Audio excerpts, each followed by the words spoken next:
بسم اللہ الرحمن الرحیم نحمده ونصلی علی رسوله الکریم اما بعد فقد قال اللہ سبحانہ وتعالی فی القرآن المجید والفرقان الحمید فاعوذ باللہ من الشیطان الرجیم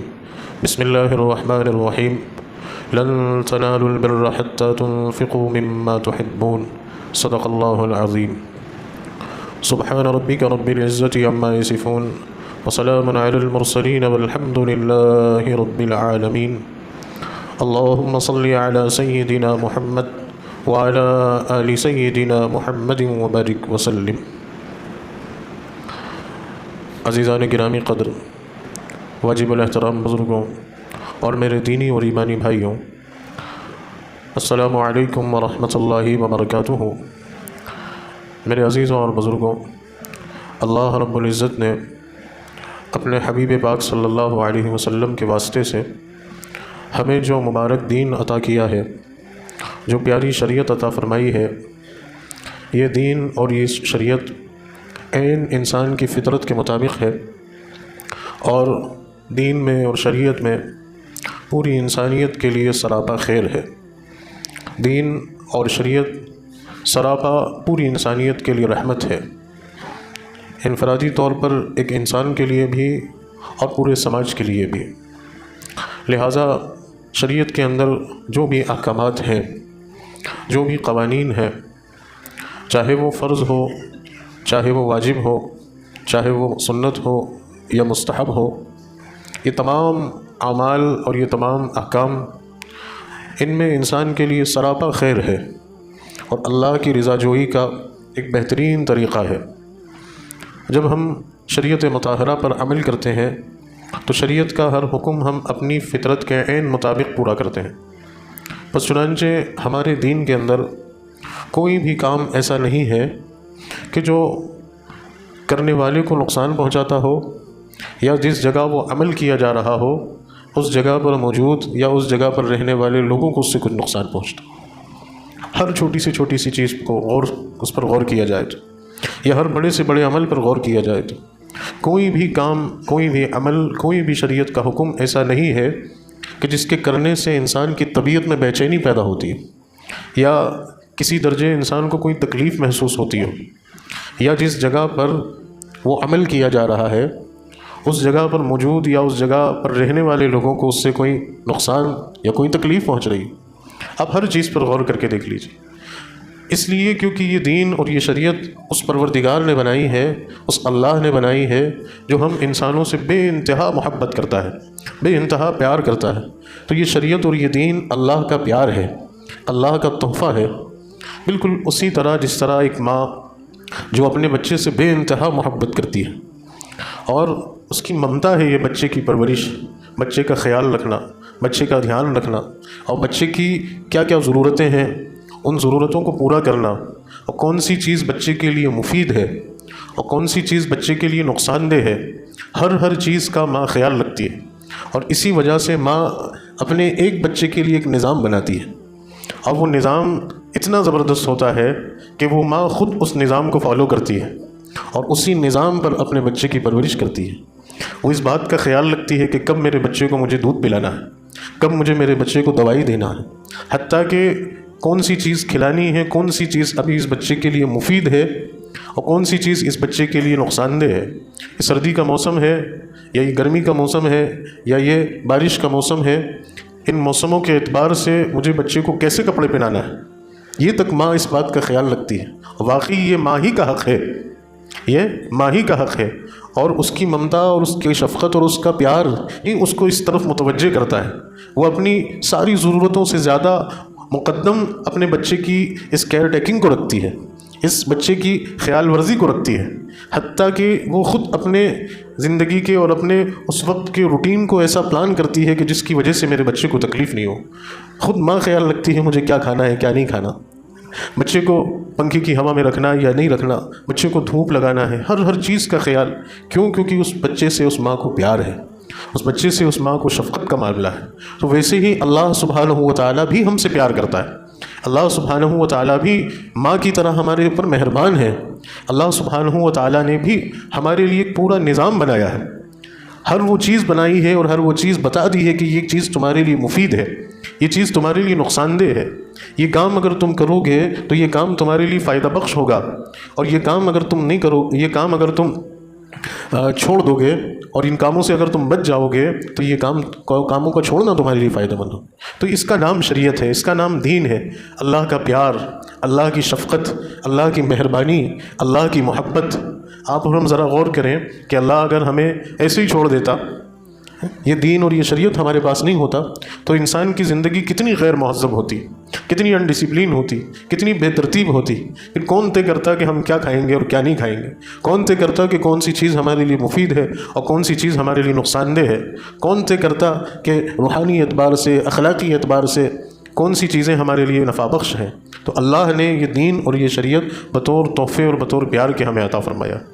اور اس میں جن کاموں کو کرنے کا حکم ہے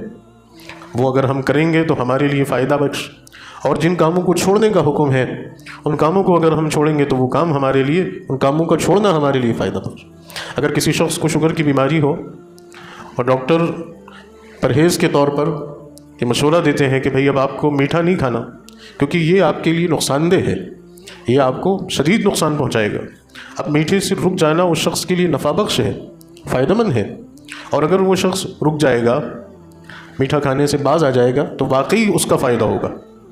نہ کہ ڈاکٹر کا فائدہ ہوگا، نہ کہ اس کے کسی گھر کے کسی ممبر کا فائدہ ہوگا، خود اس کا فائدہ ہوگا۔ تو ویسے ہی جو برائیاں ہیں، جو غلط کام ہیں، جو بری باتیں ہیں، ان سے ہمیں شریعت نے روکا ہے، تو ان سے باز آنے پر، ان سے رک جانے پر ہمارا ہی فائدہ ہے، اللہ کا کوئی فائدہ نہیں ہے۔ ان کو کرنے اور نہیں کرنے سے نہ اللہ کا فائدہ ہے نہ نقصان ہے، فائدہ ہوگا تو ہمارا ہوگا اور نقصان ہوگا تو ہمارا ہوگا۔ اور اسی طریقے سے پورے سماج کا بھی یہی معاملہ ہے کہ اگر پورے سماج میں اللہ کا دین اور اللہ کی شریعت پر عمل ہوگا تو یہ اتنی خیرخواہ دین اور شریعت ہے کہ اس کی برکت سے پورے سماج میں امن آئے گا، پورے سماج کی ترقی ہوگی، صرف ماننے والوں کی نہیں، جو لوگ نہیں مانتے ہیں ان کے لیے بھی فائدہ ہے، ان کے لیے بھی اسی میں خیر ہے، ان کے لیے بھی اسی میں بھلائی ہے، کیونکہ یہ اللہ کا نظام ہے،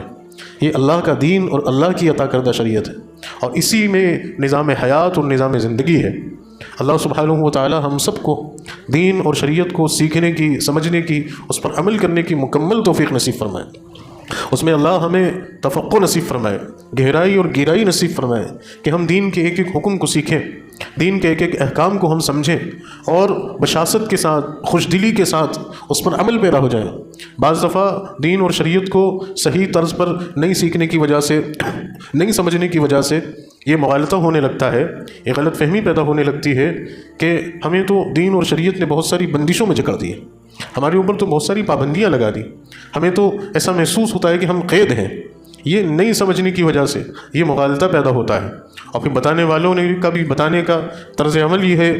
کہ اللہ نے یوں کہا، اللہ نے یوں کہا، اللہ نے یوں کہا، اللہ کا یہ حکم ہے، اللہ کا یہ حکم ہے۔ اس انداز میں بتانا اور صحیح معنی میں نہیں سمجھنا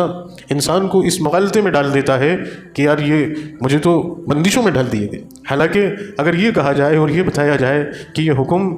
ہمارے سب سے مہربان اور شفیق اللہ کا ہے اور اس میں ہمارے لیے ہی خیر ہے۔ ایک بندہ اگر نماز پڑھے گا اور نماز کا اہتمام کرے گا، نماز کی پابندی کرے گا، تو اس کے نماز پڑھنے سے نہ تو اس جگہ کا کوئی فائدہ ہے جس جگہ پہ وہ نماز پڑھ رہا ہے، نہ اس دن کا کوئی فائدہ ہے جس دن میں وہ نماز پڑھ رہا ہے، نہ اس گھڑی کا کوئی فائدہ ہے جس گھڑی میں، جس سعادت میں، جس لمحے میں وہ نماز پڑھ رہا ہے، نہ اللہ کا کوئی فائدہ ہے کہ وہ نماز پڑھے گا تو اللہ کا فائدہ ہوگا، وہ تو خود بذات خود اس کا فائدہ ہے، اس کا نفع ہے، اس کے لیے خیر ہے، اس کے لیے کامیابی اور ترقی اور خوشحالی ہے، اور اللہ کا وعدہ ہے کہ میرے بندے اگر تو میرا حکم پورا کرے گا میری منشا کے مطابق، میری رضا کے خاطر،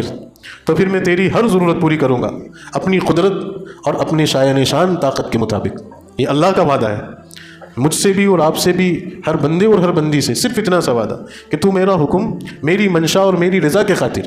کہ جیسا اللہ نے چاہا ویسا ہم اس عمل کو کریں، صرف اس کو راضی کرنے کے خاطر، اس غرض سے نہیں کہ مجھے اس کے بدلے یہ مل جائے، مجھے اس کی وجہ سے یہ مل جائے، صرف اللہ کی رضا مل جائے۔ تو اللہ کا کیا وعدہ ہے؟ اللہ کا یہ وعدہ ہے کہ تو نے تیری حیثیت اور تیری بساط کے مطابق وہ کر دکھایا جو تو کر سکتا تھا، اب تو دیکھ میں کیا کر سکتا ہوں، اور میں اب دیکھ تجھے کیسا نوازوں۔ پھر اس کے خزانوں میں تو کوئی کمی نہیں، اس کے یہاں تو کوئی بندشیں، کوئی پابندی، کوئی پیمانے نہیں. وہ نوازنے پہ آ جائے تو لمحے بھر میں انسان کو زمین سے اٹھا کے اوج ثریا پہ پہنچا دے، اور وہ پٹکنے پہ آ جائے تو اچھے اچھے عروج والوں کو لمحے بھر میں وہ زمین دوز کر دے. اس کی قدرت میں، اس کی طاقت میں، اس کے فیصلوں میں کس کی دخل اندازی ہے؟ تو بس اس کا اس طرز پر کہ یہ میرے پیارے اللہ کا حکم ہے اور اسی میں میرے لیے خیر ہے،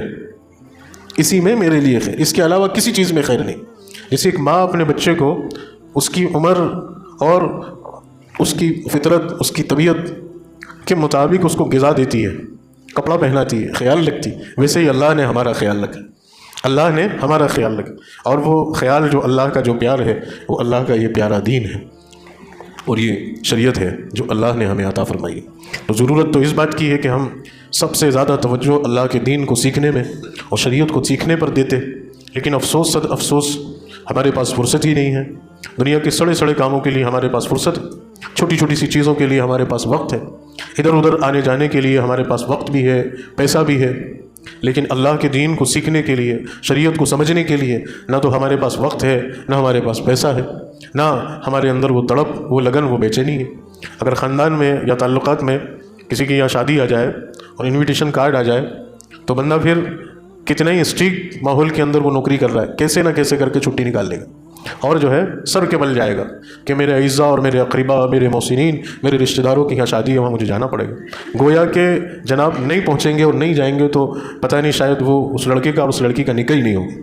ان کے وہاں پریزنٹ ہونے سے، ان کی وہاں موجودگی ہی سے وہ نکاح کی تقریب سر انجام پائے گی. جانا پڑے گا،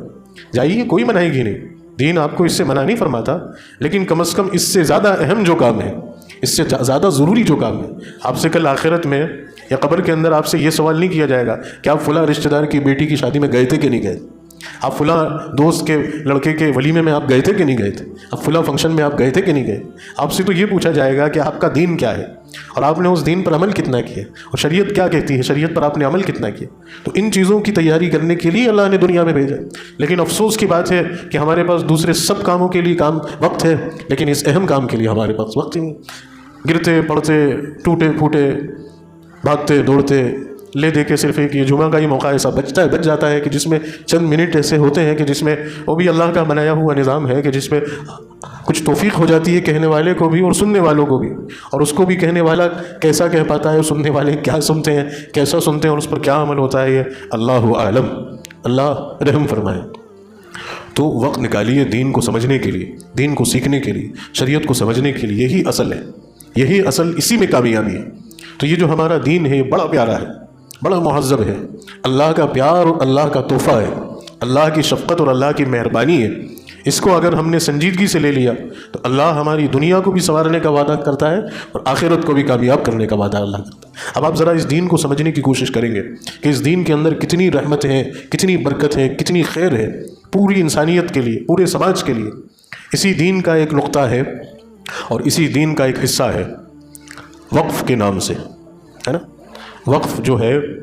یہ وقف کے سلسلے میں ہمارے حضرت کا بھی ایک تازہ ترین بیان ہے. میں آپ حضرات کو بھی اس بات کی دعوت دوں گا کہ آپ ان کا یہ جو بیان ہے حضرت مولانا سجاد نعمانی صاحب کا، آپ کو ان کے آفیشیل چینل پر یہ بیان، ان کا ایک چھوٹی سی کلپ 20 سے 25 منٹ کی آپ کو ملے گی. آپ جائیے اس کو سنیے. اسی میں سے کچھ اہم چیز میں کوشش کروں گا کہ آپ کے سامنے پیش کروں. تو وقف جو ہے اللہ کی بہت بڑی رحمت ہے، اور یہ وقف کا جو معاملہ ہے یہ بڑا عجیب و غریب اللہ نے رکھا ہے. امت محمدیہ صلی اللہ علیہ وسلم سے پہلے یہ ترتیب پچھلی قوموں میں نہیں تھی. بطور خاص اللہ نے اس امت کو یہ وقف عطا فرمایا. اب یہ کیا چیز ہوتی ہے؟ دیکھیے، اللہ نے ہم انسانوں کو اپنے قریب کرنے کے لیے اور اپنی رضا حاصل کرنے کے لیے کچھ اعمال دیے ہیں، عبادات دی ہیں، جیسے کہ نماز ہوئی، روزہ ہوا، حج ہوا، تلاوت ہوئی، ذکر و اذکار ہوا، نوافل ہوئے. یہ وہ اعمال ہیں کہ جن کے کرنے سے ہم اللہ کے قریب ہوتے ہیں، اللہ کی رحمت اور اللہ کی رضا ہمیں نصیب ہوتی ہے. اسی طریقے سے ایک چیز اور ہے کہ جو مال اللہ نے ہمیں دیا ہے، جو جائیداد اللہ نے ہمیں دی ہے، جس کا حقیقی مالک تو اللہ ہے. ہمارے پاس جو کچھ بھی ہے اس کا حقیقی مالک اللہ ہے. اگر کسی کے پاس 2 فٹ کا بھی ایک زمین کا ٹکڑا ہے تو وہ شخص اس زمین کے ٹکڑے کا حقیقی مالک نہیں ہے، چاہے وہ 2 فٹ ہو، چاہے وہ 10 فٹ ہو، یا وہ 2000 فٹ ہو، یا چاہے وہ 2 لاکھ فٹ ہو، کتنا بھی بڑا زمین کا ٹکڑا چھوٹا یا بڑا ہو، انسان وقتی طور پر اور عارضی طور پر اس کا مالک ہے، اس کا حقیقی مالک تو اللہ ہے نا۔ عارضی طور پر اللہ نے ہمیں اس کا مالک بنایا، اس لیے کہ اس کے ذریعے سے اللہ کی اس نعمت اور اللہ کے اس فضل سے ہم اپنی بھی ضرورت پوری کریں، اور اگر اللہ نے اس میں اتنی گنجائش رکھی ہے کہ ہماری ضرورت پوری ہونے کے بعد وہ اضافی طور پر ہمارے پاس بچتی ہے، تو اب ہمارا یہ فرض ہے کہ ہم جو اضافی طور پر جو کچھ بھی بچ رہا ہے وہ اللہ کے ان بندوں پر صرف کریں، اللہ کے ان بندوں پر خرچ کریں جو اس سے محتاج ہیں، صرف اللہ کے فیصلے سے محتاج ہے کہ اللہ نے آپ کو دے دیا، اس کو نہیں دیا، اللہ کا فیصلہ، اور اللہ مالک مختار ہے۔ تو آپ اس سے فائدہ اٹھانے کے بعد جتنا بھی بچ رہا ہے جو کہ اضافی طور پر ہے نا، اس اضافی طور پر جو چیز آپ کے پاس ہے اس سے دوسرے لوگوں کو بھی فائدہ پہنچے، اسی کو زکوٰۃ بھی کہیں گے، اسی کو صدقہ اور خیرات بھی کریں گے۔ یہ کرنے سے انسان کو اللہ کی رضا نصیب ہوتی ہے، انسان اللہ کے قریب ہوتا ہے۔ یہ ویسے ہی ہے، مال کا خرچ کرنا بھی ویسا ہی عبادت ہے جیسا نماز پڑھنا،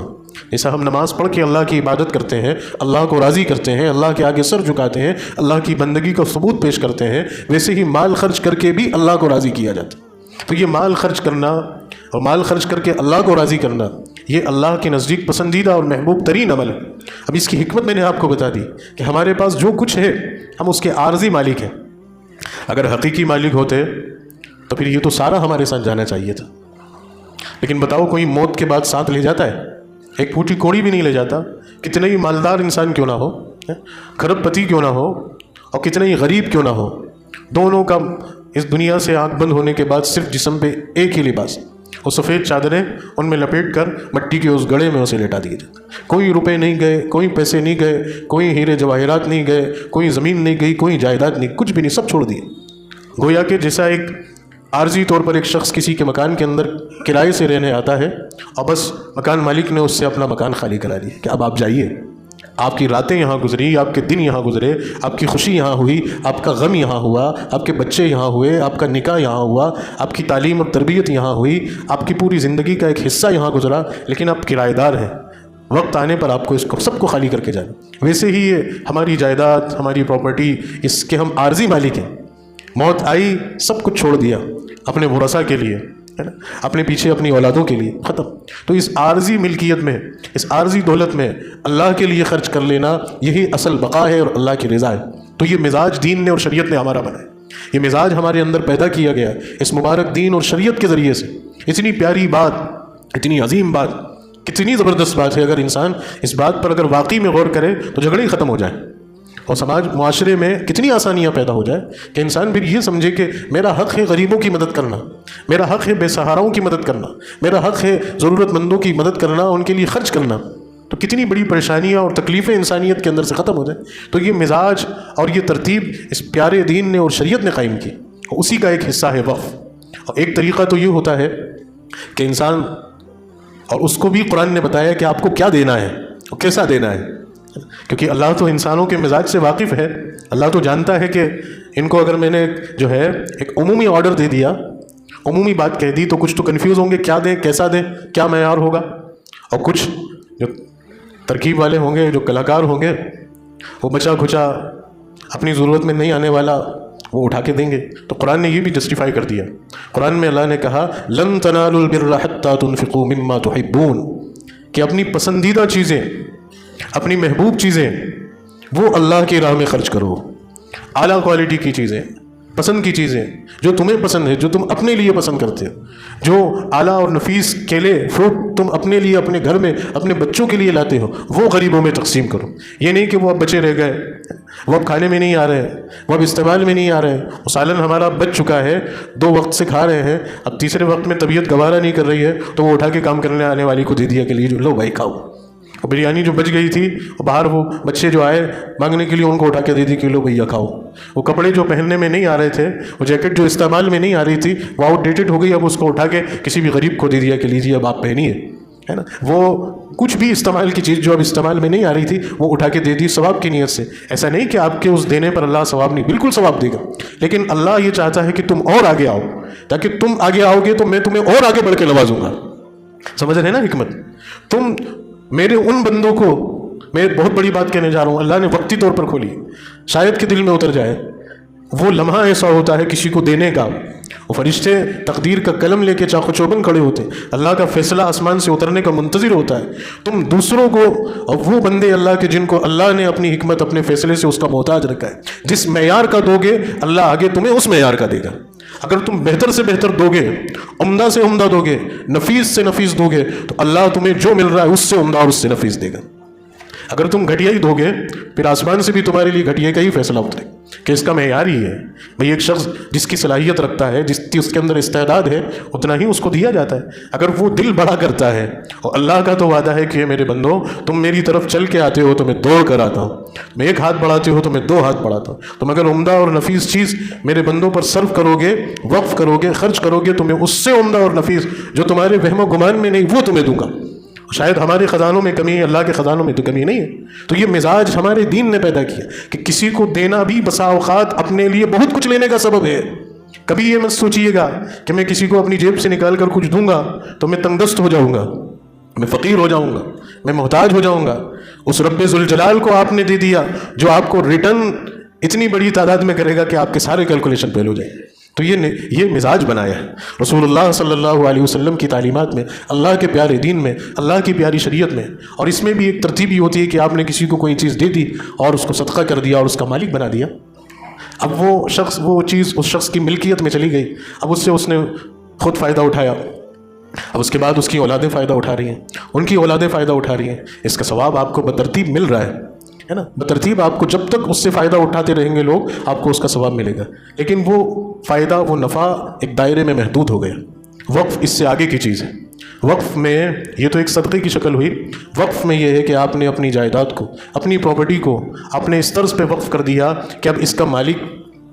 کوئی نہیں، اس کا مالک اللہ ہے، میں اللہ کے لیے اس کو وقف کر رہا ہوں۔ ہاں، لوگ اس پر سے فائدہ اٹھاتے جائیں گے،